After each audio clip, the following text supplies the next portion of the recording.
blew it. I missed the organic magical moment. I was like 5 seconds too late hitting the record button tonight. Yeah, we blew the intro. I didn't help you at all. Well, I hit the button late, so what's neat? So let's.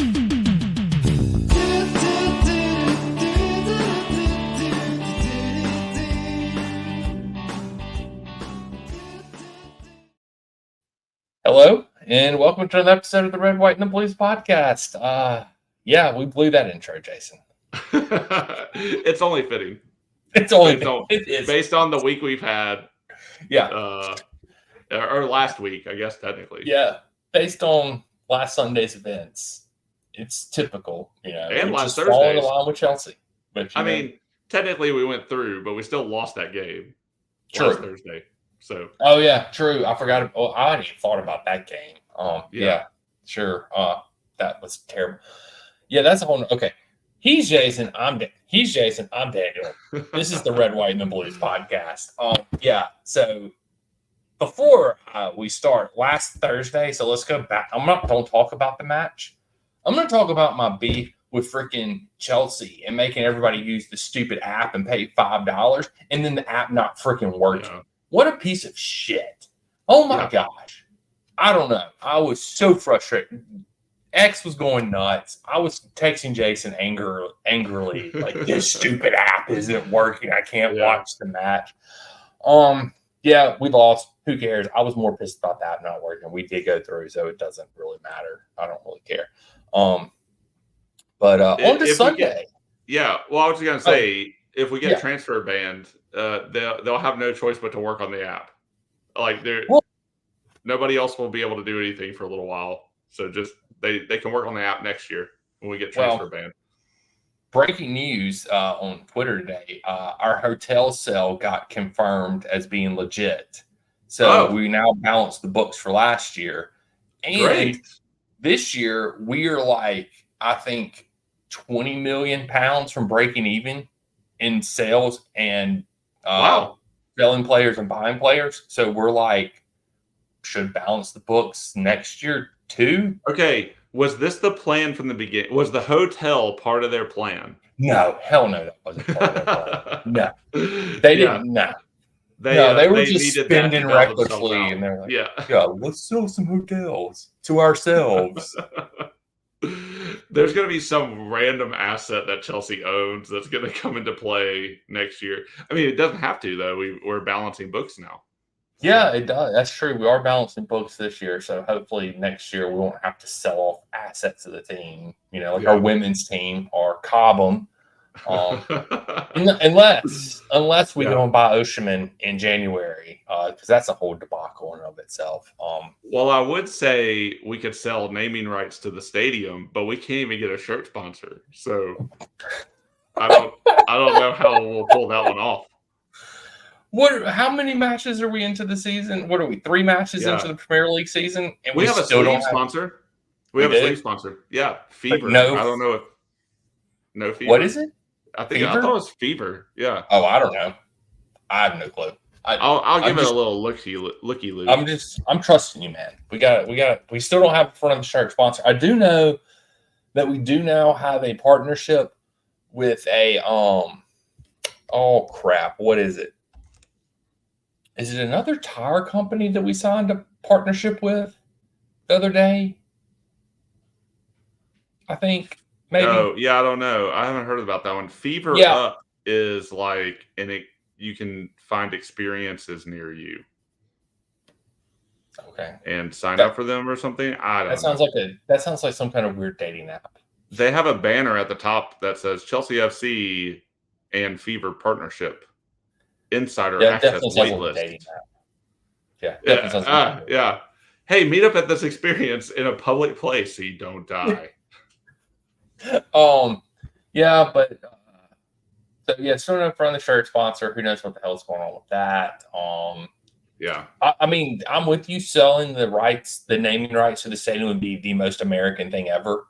Like that these owners have done to this club so far to bastardize it with the Americanish whatever. I don't even know what I'm trying to say.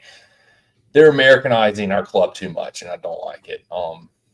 So yeah. Anyway, I guess we can talk a little bit about the match, and then I figured at the end, since we're not doing predictions this week because this international break, we will reveal it to y'all. If you've been a long time listener to this podcast, this international breaks, as ridiculous as it is that we've had an international break 3 matches into the freaking season, that's just ridiculous in of itself. Yeah. But Jason and me, this is our favorite time. So we do low-key like international breaks because we do movie reviews. So we do an international movie break. And we will reveal it to y'all at the end of the episode. Y'all got to stick around for something. What this week? This we'll be watching over the weekend, and we'll be reviewing next week on the episode. So stick around for that at the end of the episode. But I also thought we would give our ratings on the transfer window this year, and how we did. So we can score it, rate it, whatever. After we talk about the match, because this match probably won't take long to talk about because it happened on Sunday. Jason and me had life events that happened, and we weren't able to record it tonight. So neither one of us remembers a lot about this match other than we were both angry. That's all we remember. You go back through the text messages a little bit. That's what I was literally pulling up my text messages right now. Yeah. Great minds, man. Great minds. I mean, we could start off by saying we drew. Yeah, we did. We drew one. Crystal Palace at home. You know the last time we drew Crystal Palace? It's like 1995. Yeah, 95, yeah. If there is a record, like not a great record, if there is a record or some stat, we will try to up it or break it or meet it, wherever it's at. If I would have known that stat before we did our predictions, I probably would have actually predicted us to lose. Dude, same. we try to hold my beer every stat that we have at Chelsea Football Club, and it is infuriating. It is.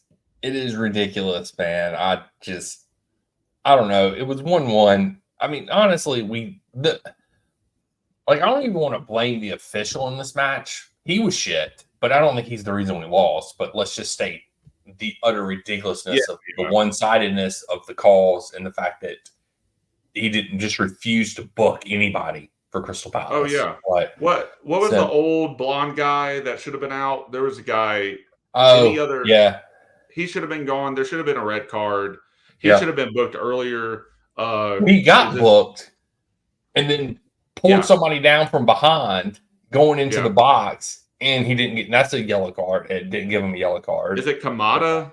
No, I guess it's no. That was the old blonde hair guy, but Kamada should have had. I don't know if that's. That's the. He should have had a Kamada, yellow. yes. Yeah. Yes. Okay. He should have had several yellows throughout the game. He should have had several yellows. He should have had one within the first 5 minutes of the match and didn't get one. Yeah. And I'm not saying it's a clean game by us at all, but like when you have refs that aren't consistently making these calls, I mean, because Crystal Palace came out there to maim and injure in the first 15 minutes of this game. They did. And like if you have their players literally chopping us down, like I think one of the announcers was like, yeah, we call that a chop. Kamada came in. He just, I mean, he took out, I think it was Cucurella, and when you have their players doing that, and the game is getting chippy, like it's getting a little dangerous out there. The ref needs to have a semblance of control of the game, and like I always said, like I agree with you. I don't think the ref is the reason we drew, but at the same time, like we have this entity that works against the game. Like in this case, I would say the ref was bad all around. Yes. And in the last game, the first half, when we were tied 2-2 against Wolves, the ref actively effed us up. And like when we always say on this podcast, we have to be good enough to outplay the other team and the ref. And I would say if a ref is imposing that level of he's just neglectful like the whole game. Yeah, that's a good way to put it. And I would say if he's imposing that level of influence on the game, he's not doing his job. Like, his job is to call what is happening on the field. Mm-hmm. And by not calling or calling things inconsistently throughout the game, he's imposing his will on the game in a way that destroys the game. And I do think his influence was felt throughout the game. It was. And I mean, I think the biggest one was whenever what's his face? Hughes, that's who it was, that was on a yellow and literally did the exact same thing that he got a yellow card for earlier in the match, and then didn't get a yellow card because he was already on a yellow. And I mean, I don't necessarily think that is this ref. I think that's just refs in general. It's like, once you get a yellow, you have to do a lot to get a second yellow. Like, it's not always by the letter of the law then. And like, I get it. You don't want to affect the match and this and that. But if it's egregious, like his pullback was pretty egregious. So like, I don't know. It's just frustrating, the inconsistencies of his officiating the match. And that's my thing. It's like, I don't care if a ref is bad. Just be bad for everybody. Like, that's the thing. It's like, if you're not going to call anything, just don't call on anybody. You know, whatever. I don't care. But just be consistent. That's the one thing I want from a ref. If a ref is consistent, I don't have a problem. I don't care the way the calls go. If he's making bad calls and they're all consistent, at least he's being consistent in his bad calls. Right. You know, and they're going toward both teams and not just one-sided. But this ref, he was so inconsistent, no control over the match. So, but to be clear, that's not the reason we lost. You know, Nico scored a great goal in this match. Again, for all the doubters, you suck. All you Oceanman people. Maybe we'll talk about that later in the match. I'm not feeling right now. But anyway, Madueke missed a good chance early on in the match. Henderson did have some really good saves in the match, to be fair. He did. So I would say we played the first half pretty well. I would agree with that. And I was looking forward to the second half, and man, did we just come out, or they had our number, or I can't remember what happened. But like they were able to shut us down the second half. And we weren't able to get shots off for most of the second half until we probably started making some changes with João Felix coming on in like the 56th minute. And then, God, we put Mudryk in. Yeah, what was that sub? How does Mudryk make it off the bench before Nkuku makes it off the bench? It's just baffling to me.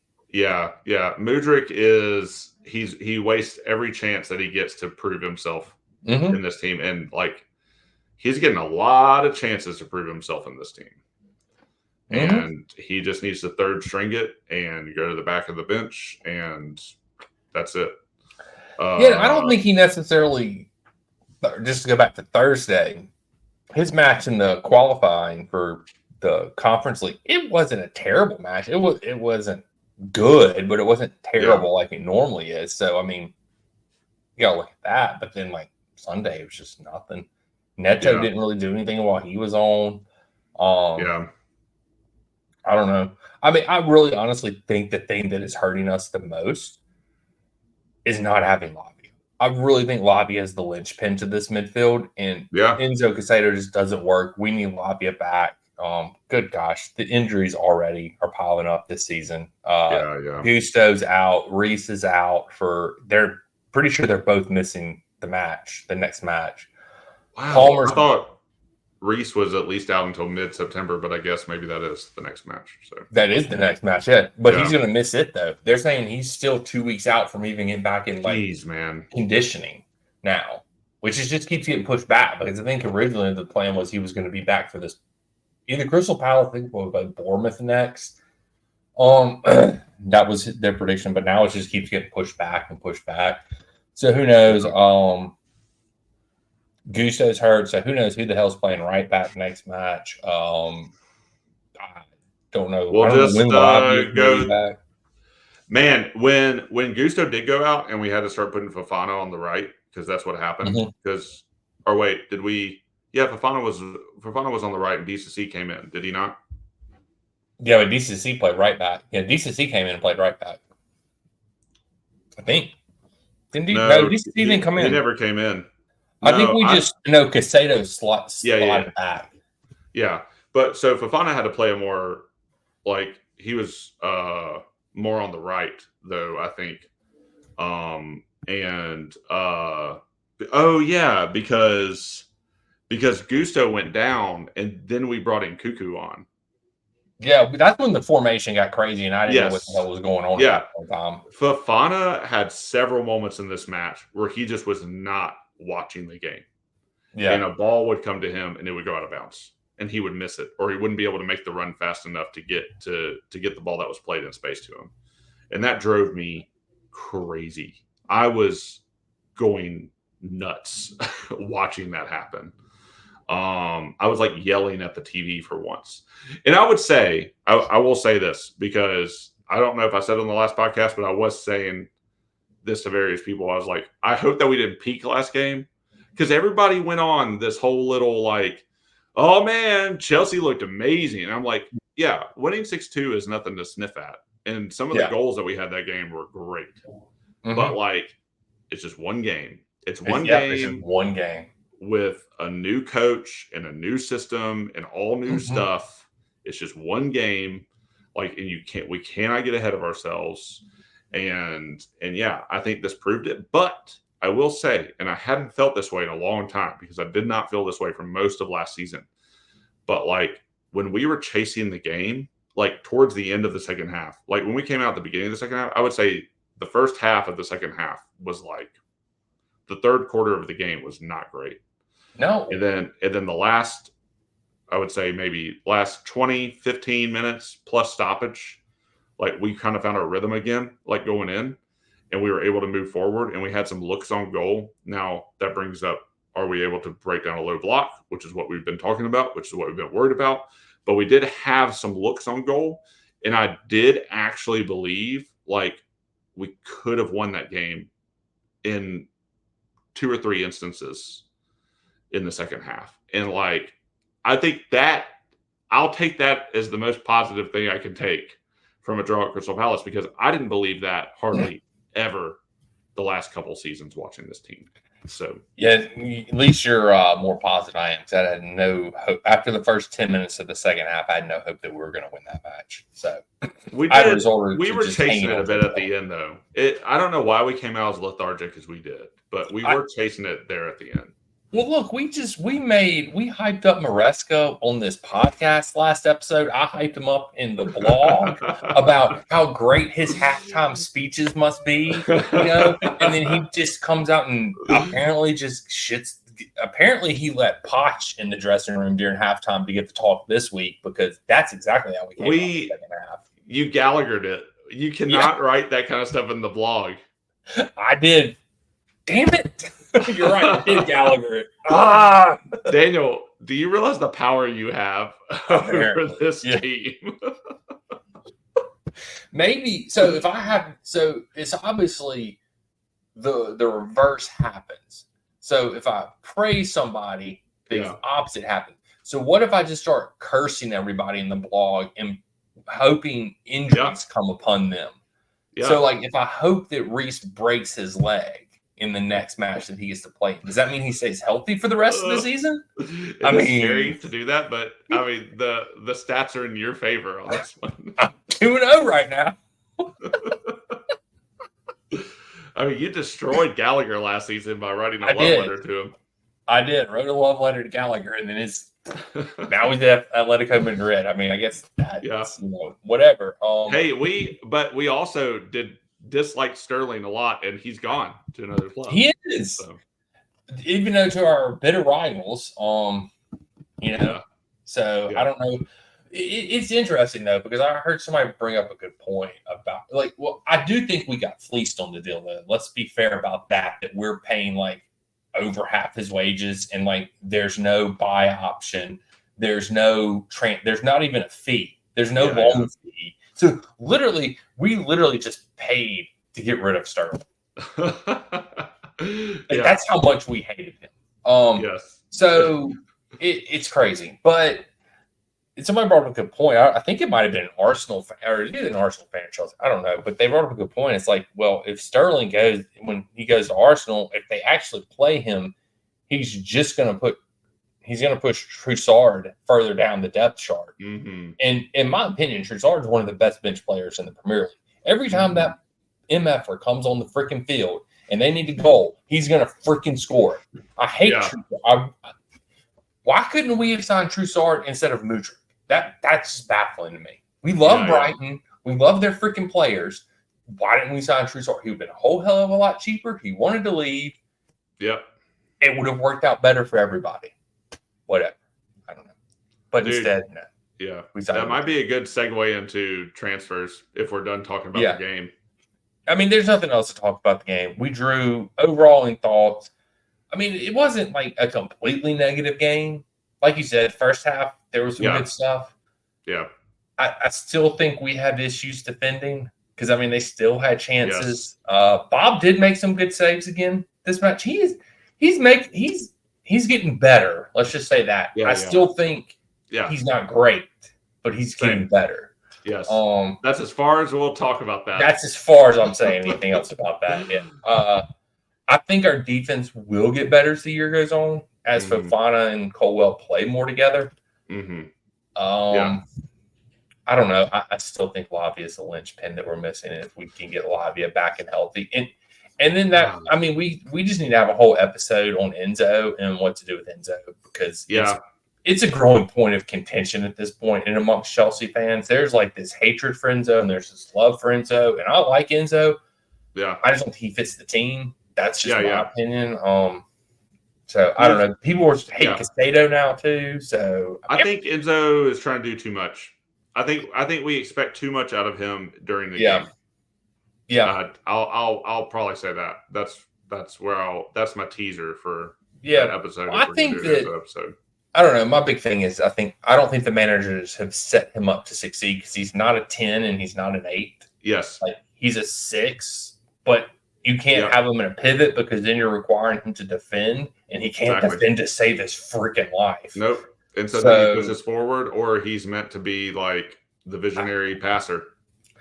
Yeah, I don't know, but anyway. He's also captain, so that's got to be playing a role in some of that. Yeah, and I also do have. I am under the complete belief that they are making these managers play Enzo and Casado together because they cost so much. That's just my thoughts on it. I think that's 100% true. I think that's coming down from the top. Like, I don't think Maresca, I don't think Potts I don't think any of them had a choice but to play those two. Yeah. Because as soon as Enzo got hurt last year, that's when we actually started doing good. That's the crazy thing. That's when we went on the 6-match win streak last year. Yeah. Because Gallagher was in the pivot and not Enzo. Yep. So, and Gallagher can actually defend. He can't do a lot. He can't pass the ball as good as Enzo. He can't. Well, Enzo can't score really either. But he can defend. Nope. Yeah.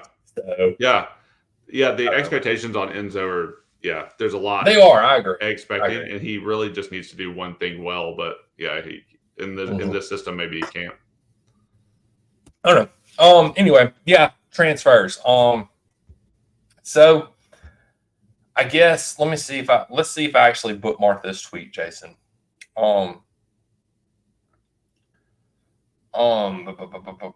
Okay. Let me ask you this. So after the match, this is a quote from Maresca on the Crystal Palace match. Probably one thing that has to be clear: Chelsea 3 years ago won the Champions League, but now it is not that kind of Chelsea. So now sometimes if you don't win, it's normal. Oof. How do you feel about that kind of mindset sort of coming from your manager? What sucks about that quote is that it's absolutely true, and that is what you and I have been saying on the podcast. But we're allowed to say that he's not. Yeah. Great point. Yes, we can say it all we want to. The manager cannot say that. Like, he's like, no, this is Chelsea. You come here to win. Like, yes. But that is the reality of where we were at. Like, we're Champions League winners, but we're not. We're in the Conference League. Yeah, exactly. I think he also said we deserve to win the game, and he did. Those words I hate that shit. Those words. Yeah, I do too. Dude, I don't think you weren't on that episode last year. I think it was one of my solo episodes. but it was when we beat Man United in that comeback, and afterwards Ten Hag said that they deserve to win the match, and I just went off on that episode because I'm with you. I don't care. My manager, I hate it too. Like, we didn't deserve to win. You didn't win. Right. You drew 1-1. That's what the results are what you deserved. Right. Unless the other team literally cheated. Yes. And like literally cheated, and the ref just did nothing about it, and he had a bet on the game, and he cheated too. Okay, maybe then you did deserve to win, and I'll let you have it. But that's never happened before. So I understand the sentiment, because the sentiment is like the work we did should have produced more, and somehow it didn't. And like I think that's the sentiment. But like at the end of the day, the word is the word, and I'm with you. We didn't win. So you can't say that. Yeah. Right. We did not win. So it's like you can't go out there and say, "Oh, we deserve." No, you deserve what you get. That's why you play sports. Like, you play because, like, it happens all the time, especially, like, I guess the best way I can relate to it is like college football. Like, you have a team that's really good that should always beat this said team 100, 99 times out of 100, they're going to beat them. But that one time, the team that's a Division II school is going to beat the bigger school, and they're going to be the underdog story, and they're going to win. Yeah. And in that one game, the bigger school that won the other 99 didn't deserve to win that one. Right. Yeah. They deserved to win the other 99 because they beat them. But that one where that underdog beat them, they did not deserve that. Exactly. So you can never say you just like to me it too goes with that sense of entitlement, which I hate. Like, I don't think he's saying it because we're Chelsea, we should have won. I think he's saying it because of the reasons that you said, like but it still just gives this aura of entitlement. Yeah. And I'm just like, you deserve what's on you deserve the result that's on the pitch. It's on the pitch. Exactly. So I don't know. I'm trying to find our I thought I saved it. I thought I saved our transfers, but apparently I didn't. I told Jason I'm terrible at this. Just like the full list. Yeah, I was going to go through the full list. I can look on Transfer Market, but they list literally everything. Yeah, I don't care about the lower. We did sell Angelo this week, so there's that. What's the rumor on Chilwell going to Turkey? Mourinho wants him apparently. That's when is their deadline? Is that happening? I think there's just 2 weeks after the Premier League, so it'd be a week from this Friday. I think Turkey, Saudi, and there's one more that are still open. So we still have a chance, possibly. Yes. We still have a chance. There's still a chance Chilwell won't be here, Jason. There's still a chance. There's a chance. That's right. All right, so here we go. I got it pulled up. All right, so we signed Neto, Felix, Dudu Dewsbury, Jurgensen. I don't know who this. Penders, that's that other goalkeeper. Aslamino, that's the center back. Vega, Wiley, Gee. We got Tosin on free, Sancho's on loan, and that's it. Yeah. So how would all right, best signing of the window. Who's your best signing? Yeah. We did really good. I'll say 3 games in. Okay. João Felix is looking okay. All right. I'm gonna go. But Sancho has a potential to be awesome. But I think I know who you're gonna say. You know who I'm gonna say. That 18-year-old wonder kid? No, I'm going Vega. Yeah. They don't. Sorry. No, they don't. I thought you were going to say Gooey for a second. Oh, I could. No, Gooey's let me down after I predicted him to get a hat trick and he missed an open goal, which cost me winning the predictions match. I'm done. He's only 18 though. I don't care. But Vega. Yeah, Vega. Yeah, Vega is my signing of the season so far. This 3 is a games Pro in. Vega podcast. Pro Vega podcast. Yeah. I am very high on Vega. I think that he is going to do great. I think he's a good young player. I can't say Esteval because that's technically next summer. Him and Paez are technically on the books for next summer. So I will say this: I will be, as long as he does not go out on loan, I will be getting an Esteval jersey next year. Oh, I might double jersey. I might get a Paez and Esteval jersey next year if they both stay with the club. Nice. So, and don't go out on loan. So, but yeah, I think Vega, Felix, he's too inconsistent. Like, I need to see some consistency with him. Dewsbury Hall is probably the worst signing out of all of these. Completely just disgraceful signing. Disgraceful. Don't even understand it. We signed 2 more goalkeepers. Didn't sell a single goalkeeper. Yeah. What the hell is going on with that? Yeah. I don't know this. The Boca Junior center back supposed to be pretty good. Yeah. Don't know anything about him. Oh, supposed to be good. Do you have? Oh, sorry. Keep going. No, go ahead. I'm done. I was going to ask, do you have the list of outgoings? Yeah. I think this tells a little bit of a tale as well. Yeah. Matson. Yep. Gallagher. Yeah. Lewis Hall. Wow. Stupid Lukaku. Fat bastard is gone. Thank goodness. Omari Hutchinson, Angelo, and then Maria we sold. And Kepa went back out. Kepa went on. Who did Kepa go to? I don't know, but he is gone.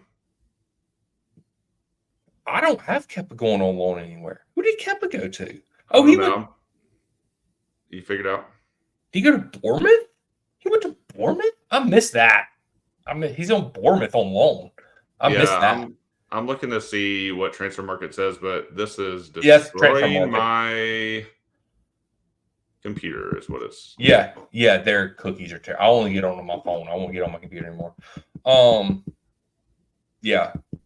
So yes, you're right. But it's a loan, so it doesn't. I don't know what count loans. But all right, so let's go ahead. Yeah, I mean, technically, Malong Sarr gone. Yeah, Silva went. Tino and Joran went. Sterling's on loan. Uga Chukwu's on loan. Broja's on loan. Petrovic on loan. Chalaba's on loan. Kepa's on loan. Gilchrist loan. And then Wiley loan. The rest of these are loans. Humphreys, Slanina, and then Penders, Beach, and Anselmino. Yeah. So, yeah. Yep. So, where I think that's important, and if Chilwell goes, then our squad size will be 29 this season. Which is better. It's still not great, though, to be honest. So I was looking it up. The Premier League says you have to do 25, or that's your upper limit. And then under 21s, or anybody for this season, anybody born after January 1st, 2003, can be not counted towards that limit. Yeah. So that means, and we have some overlap there. So some of the under 21s are actually taking up some of that spot. So, because we actually have several players that meet that criteria. Mm-hmm. So anyway, I kind of like a little bit of a tighter squad. The problem historically with us is the injuries that we have, and like what that's going to do to us, and having a tighter squad moving forward. I don't know. It's yet to be seen, but we do have at least 4 players out right now. So yeah. Hey, let's mention. I don't know where he's going to play. I'm guessing he's been banished to the U21s already, but Chuck is still technically a Chelsea player. Wow. Yeah. I mean, he's still here. He's not making the game day squads, I guess. No, because of freaking Dewsbury. Yeah. We bought Dewsbury for what, 30-something million this year? When we had a player that plays the exact same, 35 million pounds. Yeah. So we're not going down that road. Not going down that road tonight. Not going down that road. But anyway, the big picture here is that we're about, according to Transfer Market, I've heard lower numbers. We're about 30 million off from breaking even, right? It says 40, I think. 40 euros. Yeah, 40 million. Euros. Yeah. So we're pretty close to breaking even. That's not bad. Not bad at all. I've heard it's closer to 20. So I don't transfer market I don't always trust. But yeah. So I mean I don't agree with all the signings. I felt like Felix was an unnecessary signing. I think Dewsbury Hall was an unnecessary signing. I mean, that saves you, according to transfer market, again, I'm quoting here, 85 million pounds, euros, whatever that symbol. Yeah, that's just ridiculous. So we could have saved 85 and then plus 40 if we just don't sign those two players. Right. Exactly. Yeah. But I don't know. And then you can take 20 million out if you don't sign Penders, this other goalkeeper, and then you can take out 24 million. You take out 44 million if you don't sign any new goalkeepers, which I don't think we need to just. I mean, if you're not going to sign a day one starting future goalkeeper, I don't understand the point. Like, why did you just go spend 40-something million pounds on a starter goalkeeper instead of two backups? The scouting department thinks we can flip goalkeepers for some money. Yeah. Apparently, yeah. I think we did make. I think we made 8 million off of what's his face. So yeah, Angelo. Yeah. Whatever. It's wild. And we do. I do will say this. I do like that our administration, that the players that they do, a lot of players that they have sold, the younger talent, they are putting sell-on clauses in their contracts, which I do enjoy, because if everything would have gone to plan and Mark Guy, what's his face? The Crystal Palace center back. Golly, why am I drawing? Whatever. Crystal Palace center back that was supposed to go to Newcastle. It's too late at night for me to be thinking these names. Anyway, if he would have gone to Newcastle, we'd have gotten a percentage of his sale. So I do like these sell-on clauses that they're adding. So I'm all about that. Yeah. But yeah, I mean, overall, I don't know what we really need to figure out a scale for this. I'm thinking like a B-. I would probably maybe a B. I think I go C. C plus. I'll give him a C plus. It's in that C plus B minus. What's better? B minus or a B? B minus. B minus, and then C plus. So B. Okay, yeah. So I think we're in that range somewhere. Yeah. Because I felt like they did good business by balancing the books. I just don't agree with all the incomings. I thought there was some unnecessary signings in there. Yeah. We still have a week and a half to get rid of some other players. So we'll see. And I would say, like trimming the squad. And then the reason why it probably is closer to the C plus sort of thing is because they really probably should have looked at a striker, even though this is a Pro Nico podcast. Yeah. Like not bringing in an experienced striker is not the best move. And then also the goalkeeper situation in general, signing all these young goalkeepers and then sticking with Bob, that's a weird mistake. And then the left back situation, although Cucurella had, like, by the end of last season, had kind of earned the spot, I guess. Yeah. So, like, I guess that's why they're not doing that, but they're obviously thinking about Chilwell leaving.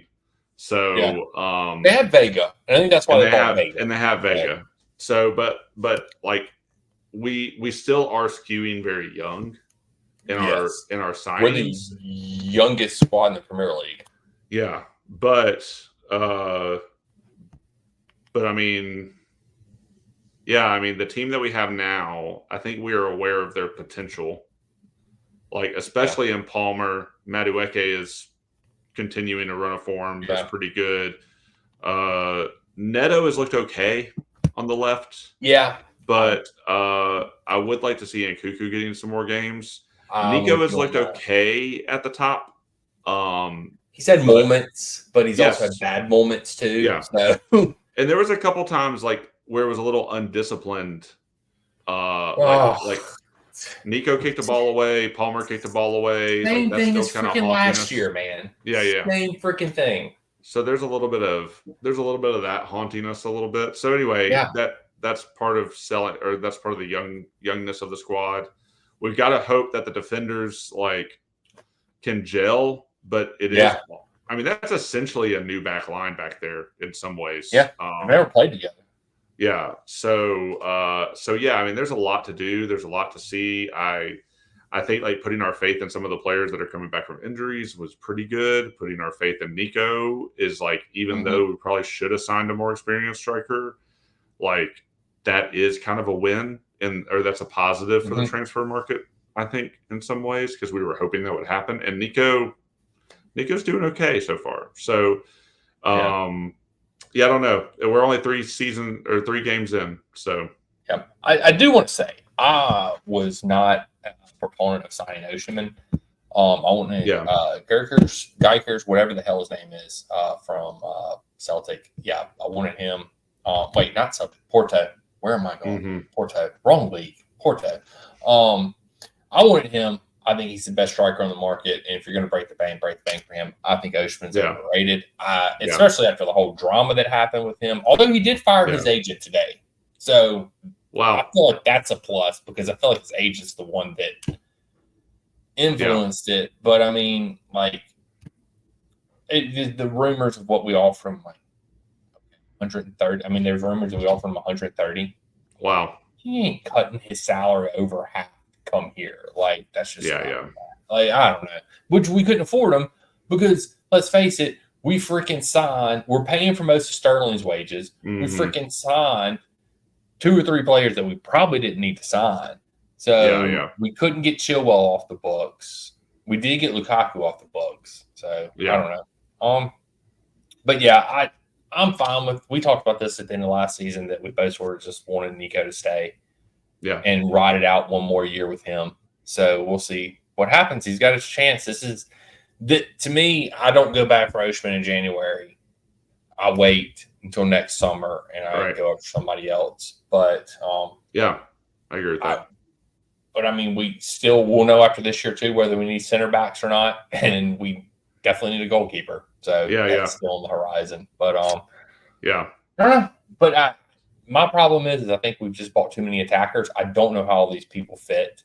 I don't know how Esteval and Paez fit into this squad. And if the rumors are true that they promised Esteval that he's not going on loan and that he's staying, I don't know. Yeah. Crazy. Yeah. But that's about it. Anything else you want to say about the match? No, man. I'm ready for the big announcement.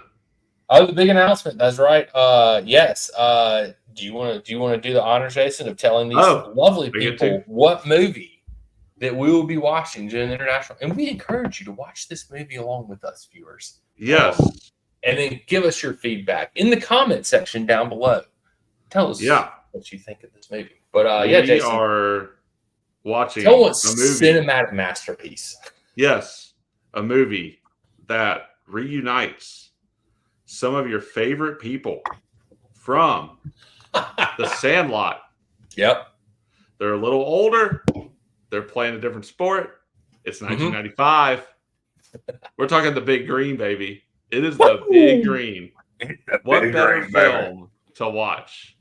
That's right. International movie break. That's right.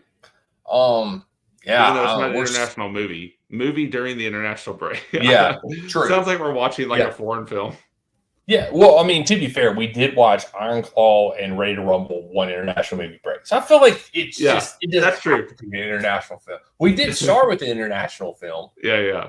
We've watched a couple international films. We watched Battle Royale. Yep. Yeah, Battle Royale. We watched what was soccer when we watched? Oh shoot. With the homeless dudes. Yeah. Yeah. Oh, that one. The homeless soccer guys. Yeah, we watched that one. I enjoyed that one. Yeah. This has been a good ride. Yeah. Oh yeah, and then we watched the one about Leeds. Yeah. Leeds. Yeah. That one's English. So that was English. That's international. So we've watched a few internationals, a few American. Even technically to some people, America is international, Jason. That's true. It's international to them. That's right. It's international to them. So it's all about how you spin it, man. It's all about where you are located in the world. That's right. That's right. But yeah, so we're going to watch Big Green. We're going to give you our honest feedback next week, and we'll probably do predictions for, I don't know, I think we'll play Bournemouth. I don't know. I don't care. Whatever. It doesn't matter. We'll lose. I'm back to predicting losses every match. It's where we are. Yeah, where we are. We're in the conference league. I guess there's a positive, but whatever. I guess we could talk about our conference league schedule next week too. Maybe we'll see how many. Here's what we'll do, Jason. Next week. So next week on the episode, we might just do a 10-minute episode, a quick episode. But Jason and me will tell you, we will give you our predictions on where every team, what country they are from, because we've seen the list. Oh, I know one team that I've heard of. One team. That's only because I play FIFA. So that's it. We will have a contest where we just predict what country these teams are from next week. I love it. That's gonna be bad. A 10-minute special on our conference league preview will be Jason me predicting where these countries are. Yes. But yeah. Anyway. Yeah, that's about it. That's all I got. Got anything else you want to add, Jason? That's it. That's all I got. Cool. All right. Tell these people where they can find us, man. Yo, we're on X. We're on Instagram. We're on Threads. We're on Substack. And if you're listening to this in audio form, we are on YouTube. Come check us out. See our faces. See our facial expressions. See our backgrounds that stay the same every episode. Guess which side of the screen I will be on and Daniel will be on, because that will change episode to episode. But yes, it does. You get to experience all that on YouTube. We made it easy for you. We're on all those things. Daniel writes amazing stuff at Substack, so check it out. That's our blog. We're on all the things at Red White Blues FC. That's right, and listen to us on Spotify or Apple, wherever you listen to your podcasts at these days. And until next time, guys, we'll catch you on the flip side. Is that what I said? Yeah, that's it. We'll catch you on the flip side, and then I say something dumb like, I'll just read you the tagline for the Big Green: the biggest kick of the year. Be prepared for the biggest kick of the year. Flippity floppity.